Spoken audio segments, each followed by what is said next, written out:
En esta noche de jueves estamos en Sala de Prensa de Noticias Caracol en vivo, sabemos sí, en un momento en el que quizás la atención está en otra cosa, en el partido de la Selección Colombia, pero vamos a utilizar este espacio de hoy para hablar de un tema fundamental, de una de las crisis más desgarradoras y profundas que enfrenta hoy nuestro país, que es la crisis de la salud, y para eso me acompaña aquí en el set de Noticias Caracol en vivo Nicole Buitrago, nuestra compañera encargada de cubrir todos estos temas de salud. Nicole, bienvenida. Gracias, María Camila.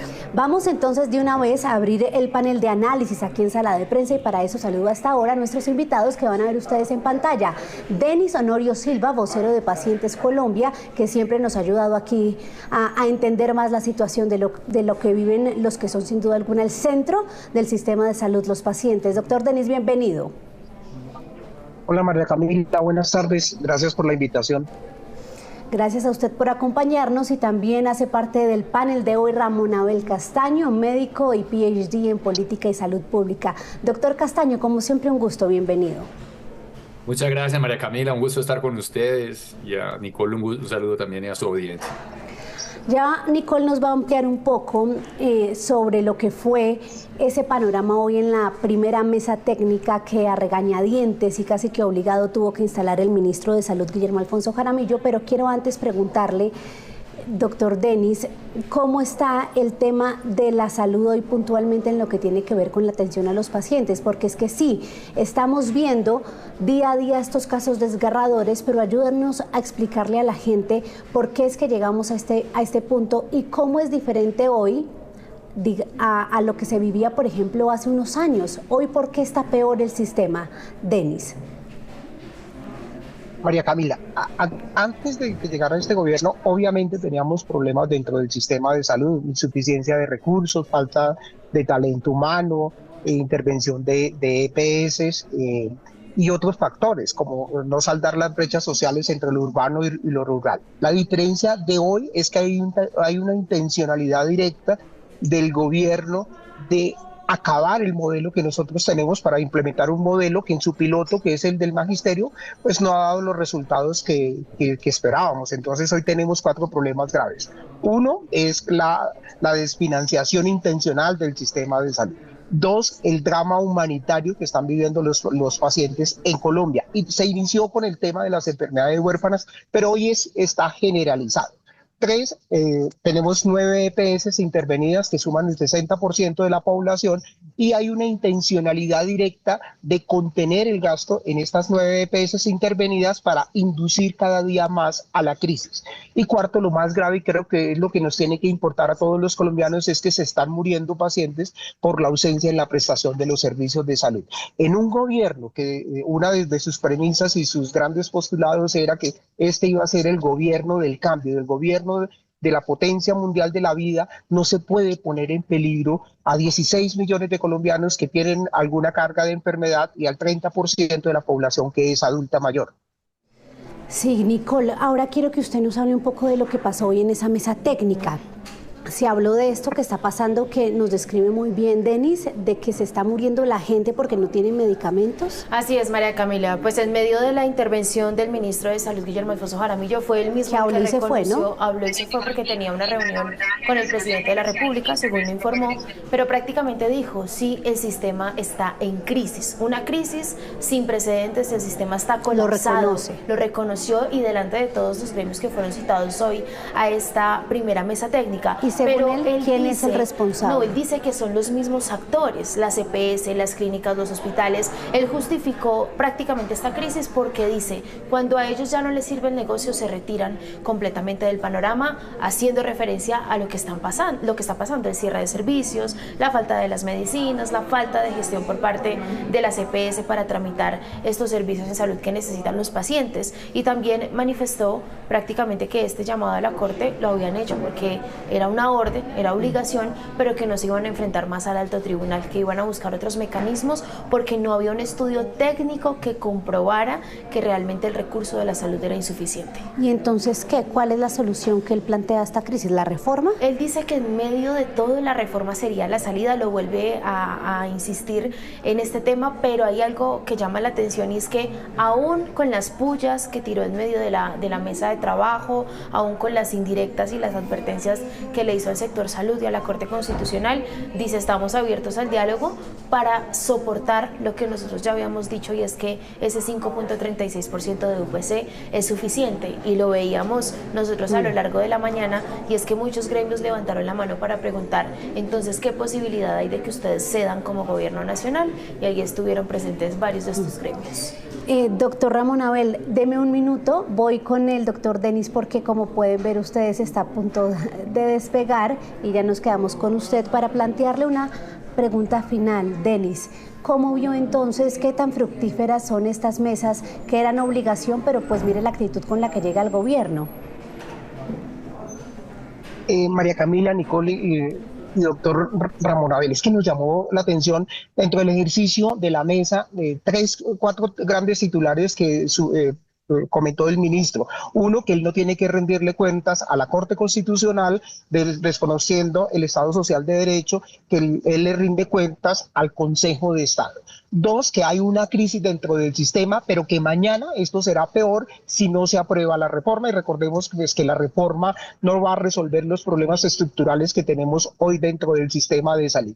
3, que la mesa él la convocó para dar cumplimiento a la orden de la Corte Constitucional, pero que en últimas él es el gobierno quien va a tomar las decisiones. Entonces, los que estamos sentados en la mesa haciendo sacrificios y aportando desde lo técnico, pensando en el bien común, estamos invitados de piedra. Recordemos que los actores del sistema no somos notarios. La función es totalmente distinta. Y lo cuarto, pues sí, nosotros celebramos el tema de la mesa, pero el ministro le cambió el nombre. Entonces, el ministro ha denominado la mesa como el Tribunal de la Verdad. Y esa connotación le cambia el concepto técnico y puede ser un gran titular para la campaña política del 2026 de alguno de los precandidatos que ya están listos y los que van a salir prontamente. Pues, doctor Denis, lo dejamos por ahora, ahí emprender su vuelo, y le agradecemos por su apreciación y por ayudarnos a entender este panorama aquí en Sala de Prensa. Buen viaje. María Camila, solo un comentario pequeño. Recordemos que la salud no lo es todo, pero todo sin salud es nada. No podemos dejar pasar por alto la oportunidad que nos da la Corte Constitucional de hacer un trabajo serio, técnico, centrado en la persona y no en las líneas ideológicas. Gracias por la invitación. Gracias a usted. Y es que, doctor Ramón Abel, eso que menciona Denis precisamente es la clave de todo esto. Cómo mejorar la atención en salud y cómo revertir un poco esta crisis profunda en la que se está. ¿Usted cómo vio puntualmente el desarrollo de esa mesa hoy? Claramente, como lo señala Denis, tenía mucho de repetir y de reenfatizar esa narrativa del gobierno de que lo que se necesita es una reforma, que la reforma que quiere promover el gobierno es la que va a resolver todos estos problemas. Esto nos lleva a las declaraciones aquellas famosas de la exministra Corcho, donde decía que había que crear una crisis explícita para justificar una reforma estructural del sistema. Pues estamos en esa crisis y ahora el gobierno sale a decir que ellos no crearon esa crisis, que la crisis venía desde antes. Entonces ahí hay como una contradicción en la argumentación que la siguen repitiendo, ¿sí? O sea, decir que la reforma que está proponiendo el gobierno va a ser la solución, no lo es, y ya lo mencionó Denis, porque no lo es. Lo segundo es que el gobierno sigue insistiendo en que el incremento de UPC fue suficiente, cuando el mismo gobierno, teniendo el control directo de las EPS que hoy representan casi el 60% de la afiliación, no ha podido demostrar que es suficiente. Dirán que es porque precisamente esas EPS estaban en problemas y por eso en esas no es suficiente la UPC. No, quítenle los problemas anteriores, cojan el ingreso corriente de esas EPS, sus UPCs que les ingresan mes a mes, y compárenlo con las cuentas que les radican, y no les alcanza. Y si no, ¿por qué la nueva EPS solo reconoce el 80% de los pagos de los cobros que le llegan? Porque no le alcanza. Entonces el gobierno está tratando de negar la misma evidencia que tiene en su propia cara, en sus propias manos, diciendo que el sistema está perfectamente financiado, y sin embargo el ministro reconoce que sí hay una crisis y que la crisis se va a empeorar. Enorme cantidad de contradicciones en todo lo que hoy escuchamos hoy. Sí, ¿qué debería pasar, doctor Ramón, en esas mesas técnicas que arrancan hoy? Porque van a tener una frecuencia de cada semana. Un día cada semana durante los próximos 2 meses. ¿Qué debería pasar ahí para que ya se atienda la crisis actual que se está viviendo? Cierre de servicios, falta de medicamentos, falta de pago al personal médico. ¿Qué debería empezar a hacer este equipo técnico que va a liderar el viceministro de Salud y Protección Social, Luis Alberto Martínez? Pues yo creo que básicamente lo que se ha hecho todos los años, mejor dicho, hasta este gobierno, lo que se hacía todos los años con el ajuste de UPC, el gobierno se sienta con las EPS, con las cajas, con Gestar Salud, analizan los datos, revisan las inconsistencias, corrigen, revisan, vuelven y revisan hasta que más o menos están de acuerdo en algo. Hay un problema estructural de fondo que afecta tanto al gobierno como a las EPS, si es que los datos son limitados, hay restricciones en los datos, no se reportan la mayoría, o sea, aunque la mayoría de los datos puede ser de buena calidad, hay una parte importante que no permite sacar conclusiones fidedignas de allí. Entonces, pues es el mismo problema para todos, los datos son los mismos para el gobierno y para las aseguradoras. Entonces, creo que lo que deben hacer es ese mismo esfuerzo por trabajar con los datos que hay, por tratar de entender el problema y esa parte que no está adecuadamente capturada en los datos, poder hacer tomar unas decisiones, obviamente bajo incertidumbre, sin información, pero que garanticen la viabilidad del sistema. Lo que hace el gobierno ahora es que le genera un incremento insuficiente y claramente se ve inmediatamente todo el efecto sobre la cadena, ¿sí? ¿Por qué no están entregando medicamentos? Porque los operadores logísticos ya le den mucha plata a las compañías farmacéuticas y no les entregan medicamentos. Así de simple. Medicamentos sí hay, pero no para los operadores logísticos ni para las EPS, porque no están pagando. ¿Y por qué no están pagando? Pues porque la UPC no alcanza. ¿Por qué están reduciendo servicios los hospitales? ¿Por qué están despidiendo médicos y enfermeras? Pues porque no les están pagando y entonces todos están retrocediendo, reduciendo servicios, cerrando camas, cerrando para poder sobrevivir. Pero el efecto de la insuficiente incremento de este año y el acumulado de los años anteriores, porque recuerden que este año la idea era, según los estudios de ANIF, de ASEMI y de otros, que debería ser un incremento del 16%. O sea, ese incremento venía acumulándose, pero este año ya se reventó. Entonces, pues lo que hay que hacer es, mire, ¿qué vamos a hacer para que esos recursos fluyan? Hay muchas fuentes de desperdicio, hay muchos recursos que están utilizando para cosas que no le van a servir a este sistema para resolver sus problemas de salud en el corto plazo. Entonces, pues pensemos un poquito más qué se está haciendo con el dinero, porque por ahí de pronto se podrían sacar unos dineros importantes. Sí, de muchos otros rubros, como el de la consulta, también serviría para eso, doctor Ramón Abel, pero lo invito un momento. Pero bueno, realmente no sé qué tanto sería el total de la consulta popular, pero... Por lo menos 500.000 millones, eso sirve de algo. Es poquito, fíjese que hay rubros por ahí de 4 o 5 billones que este Ministerio de Salud, que son de salud, está dedicando a construcción de infraestructura que después no va a tener cómo dotarla, está dedicando a equipos de salud territoriales que están actuando de manera más o menos suelta, sin una finalidad clara y unos métodos claros. Esos sí son recursos importantes y son de salud, ¿sí? Entonces, creo que dónde sacar recursos. Doctor Ramón Abel, Nicole, los invito a ver uno de los informes que hemos preparado para ustedes en nuestras emisiones de noticias, precisamente sobre el panorama tan desalentador y desgarrador que enfrenta la salud de nuestro país. Aquí está. El Tribunal de la Verdad de la Salud. Y por eso queda formalmente instalada esta mesa.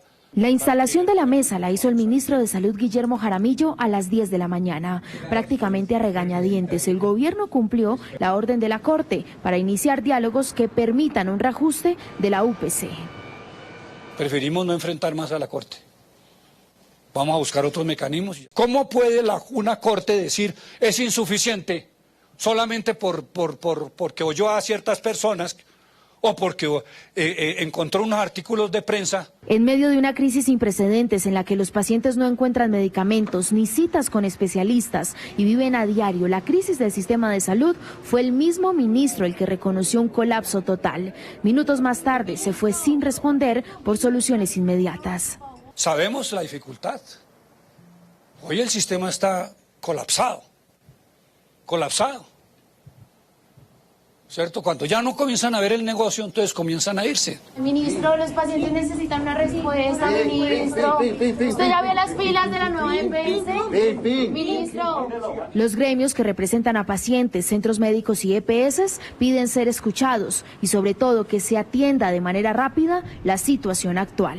La red prestadora está sin plata, no tenemos caja para operar, se siguen cerrando servicios. Lo que sí le debo decir a todo el país es, este no puede ser un ejercicio de opinión. Esto tiene que ser un ejercicio netamente técnico y por eso se ha convocado a los agentes que son los competentes. El gobierno incrementó la UPC para 2025 en el 5.36%, es decir que las EPS reciben cerca de 1.521.000 pesos para atender a los pacientes durante todo el año, mientras el sector salud, algunos observatorios y un grupo de 17 exministros y académicos piden que el incremento sea superior. Esto ha traído un detrimento en la financiación del sistema y unas dificultades en la operación que se ha traducido en segundo lugar en los problemas que los usuarios y pacientes están teniendo.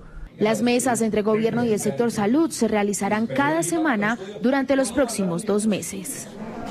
Doctor, como lo veíamos, el sector salud está prácticamente en cuidados intensivos, pero le queda un tiempo limitado. ¿Hay un tiempo para decir esto realmente no tiene reversa, como lo han dicho los mismos académicos? Pues yo creo que cualquier situación es susceptible de empeorar y esta pues tiene unas posibilidades muy altas de empeorar.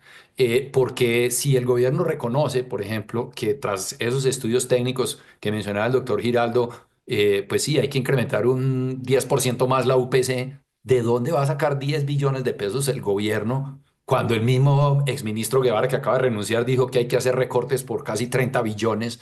Entonces, estamos en una situación fiscal donde eso es imposible de lograr.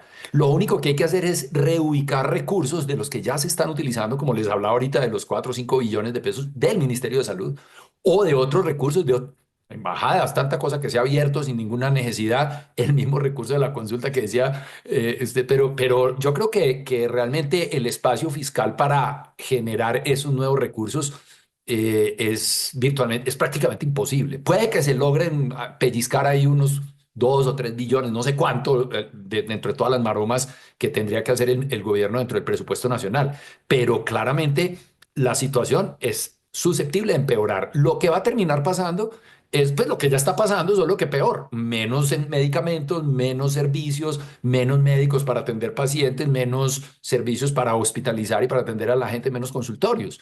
Y finalmente el sistema va a colapsar, con el agravante de que va a quedar herido de muerte y esa supuesta reforma que nos iba a resolver todos esos problemas, pues ya va a encontrar un sistema totalmente colapsado. Lo que va a tocar hacer es una reconstrucción, casi que una posguerra, diría yo, posconflicto dentro del sector salud, que trate de recoger de las cenizas de lo que deje este gobierno, a ver qué logramos hacer en el próximo periodo. Sí, con el agravante de que después de esta guerra no solo quedan las ruinas, sino un montón de muertos, porque esto es lo que está generando esta crisis.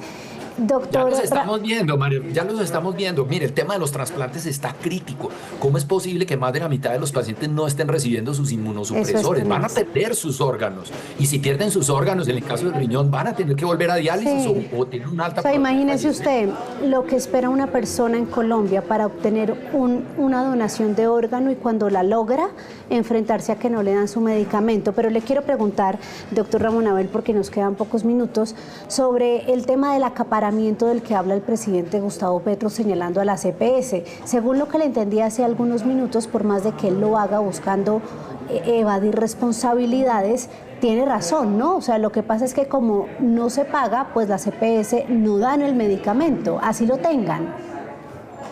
No, pero el presidente se refería al acaparamiento de los operadores logísticos, que son esas empresas que le compran los medicamentos a las compañías farmacéuticas, los distribuyen y los entregan en las farmacias. A nombre de las EPS, lógicamente, pero los operadores logísticos pues tienen alguna relación, algunos mayor que otra con las EPS, pero él le estaba señalando era a los operadores logísticos y lo que estaba señalando era la intención de sacarlos del medio. No le oigo. Ahí me escucha. Sí. un actor más arriba en la cadena, Los pero a lo que voy, farmacéuticos. pero a lo que voy es, ese acaparamiento es real teniendo en cuenta la situación actual, es decir, la escasez de medicamentos es la razón por la que no se llega a la entrega del medicamento, o es la falta del pago porque el medicamento está en stock pero no se entrega a la persona. Sí, es lo segundo, el medicamento sí está, los gremios farmacéuticos lo han dicho, nosotros tenemos el medicamento. El problema es que no le están entregando a quien no le paga, por obvias razones, porque tienen que subsidiar el sistema indefinidamente.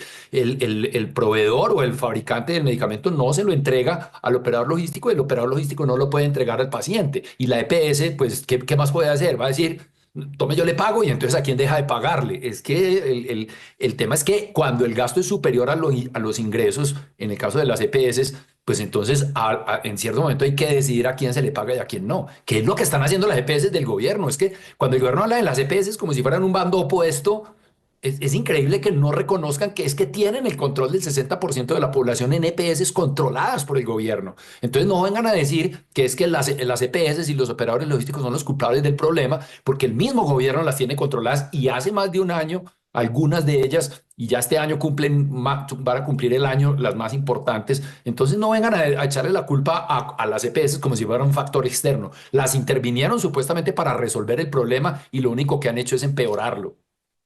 Rápidamente, ya para ir terminando, ese 1.521.000 pesos que reciben esas EPS, ¿alcanza para atender a un paciente 365 días?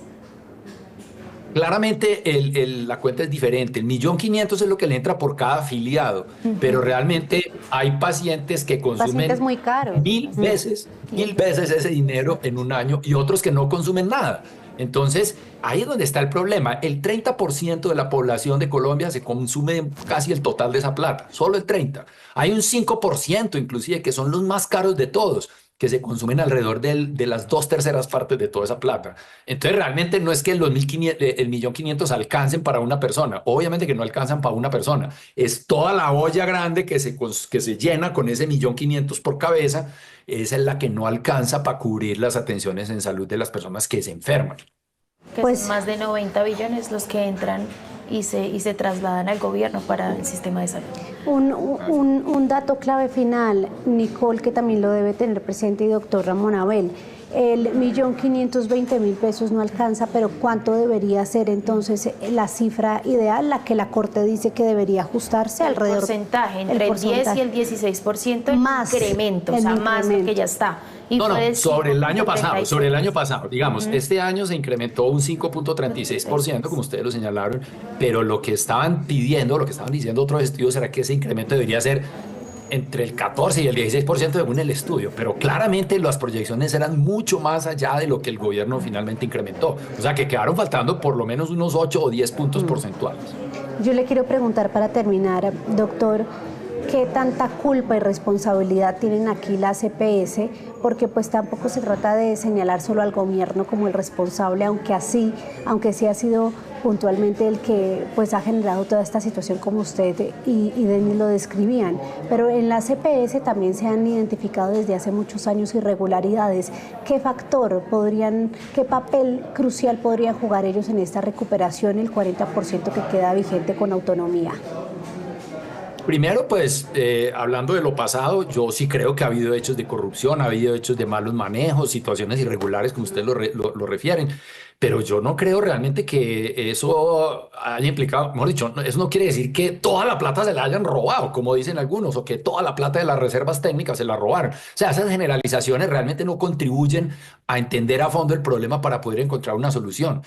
Hay EPS muy responsables, muy serias, que tienen una preocupación genuina por la salud de la gente, que nos están diciendo todos los días, no me alcanza la plata. Las mismas EPS controladas por el gobierno ya lo ven, ya lo saben, ya el gobierno lo sabe. Ellas lo sabían desde antes, pero ya el gobierno lo sabe de primera mano. Entonces, yo creo que la responsabilidad de las EPS por los malos manejos y por la corrupción, pues la deben investigar las entidades correspondientes y competentes para ello, pero yo no creo honestamente que el problema sea solo de corrupción, y peor aún, que la nueva reforma entonces va a resolver ese problema de corrupción. Eso sí que menos lo creo, nadie lo va a creer. Un sistema controlado totalmente por el gobierno en su financiamiento, a quién le compra y a quién le paga, yo no creo que vaya a ser un sistema menos corrupto que el actual. Y las EPS que quedan hoy con vida, que quedan pues por fuera de las intervenciones, las que no están intervenidas, algunas de ellas tienen una salud financiera muy precaria, pero todavía no han tocado el fondo.